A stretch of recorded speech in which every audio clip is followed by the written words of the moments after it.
انا كنت عايزه اعمل، بس كنت يعني مش لاقيه الطريقه اللي اقدر اعمل بيها الحياه اللي انا عايزه اعملها لنفسي يعني. امم وبعدين حضرتك بقى لما دخلت في حياتي بقى، ابتديتي تحطي لي على ايديا على الحاجات الصح اللي المفروض ان انا اعملها يعني. يا سلام، ده كتير عليا والله بجد. وجزاك، ما انا بقول لحضرتك يعني جزاك الله خير. الحمد لله. ازاي بقى يا حاجة؟ قولي لي كده.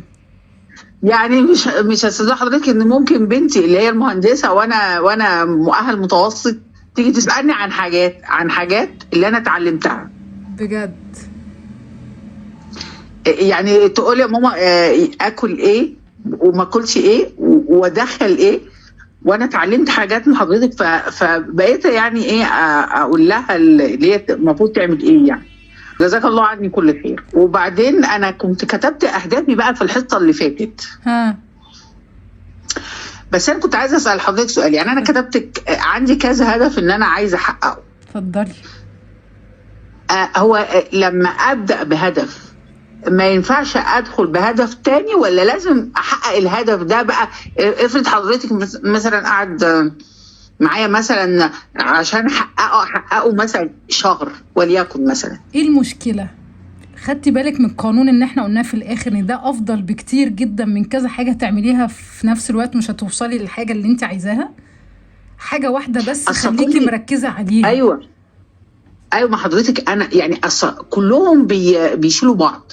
يعني مثلا هدف ان انا انام بدري، والحمد لله انا بقالي دلوقتي حوالي 3 ايام بقيت بحقق الهدف ده ان انا انام بدري. حلو، برافو عليك. ماشي. حلو، برافو عليك. وبعد كده في مثلا هدفي ان انا اجتهد مثلا في حفظ القرآن الكريم عشان ابقى تمام، عشان ان شاء الله اختمه في انا في سنة تانية ناقص لي يا سنتين. يا رب عقبالنا جميعا يا رب. بس ما ده هدف برضك. بعد كده بالنسبة للرياضة ان انا مثلا عايزة انزل، كل الاهداف دي اعملها مع بعض. بصي يا حاجة نكمل بعض اهي.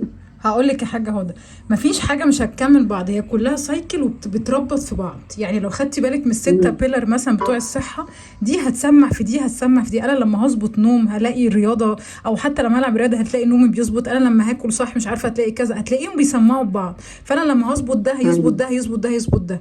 فانا لو اشتغلت على النوم زي ما حضرتك قلتي، وانا بالتالي بدات انام احسن، فبالتالي بقى في وقت كمان فضى معايا لما نومي اتحسن، فبالتالي الجوده اتحسن. فبدل ما كنت بنام كتير وبقول قايمه تعبانه، لا، فانا دلوقتي بقى في عندي وقت تاني ممكن استثمره.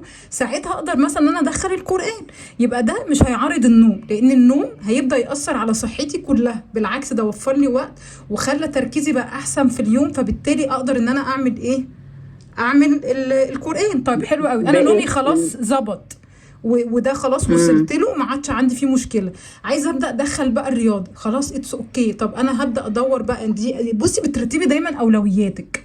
فانا لما ظبطت النوم قدرت ان انا افضي وقتي للقران ويخش القران معايا. حلو قوي. بدات اثبت القران وبدا بقى في وقت ثابت خلاص، وعقلي كده اتعود ان الوقت ده بقى بتاع القران، سواء بقى مثلا بلحمه في الفجر زي ما احنا اتعلمنا مع بعض، خلاص يبقى ده وقت القران. وبقى اعتدت عقلي كمان اعتاد عن ان ده وقت القران، ثبت معايا خلاص تمام. حلو قوي. انا بقى عايزه ادخل رياضه، نفس اللي عملتيه في القران ونفس اللي احنا القواعد اللي احنا اتعلمناها ازاي نبني عاده، هبدا ادخل مين؟ الرياضه. هبدا اشوف برضه هدخلها ازاي ونعمل وهكذا، بحيث ان انا ايه، انا مركزه. بعد ما التركيز ادخل اللي بعده وبعد كده ادخل اللي بعده. كده هتوصلي ان انت تاتشيفي كل الاهداف اللي انت طلعتي بيها من الدوره وبفتره قليله. الله يفتح عليك.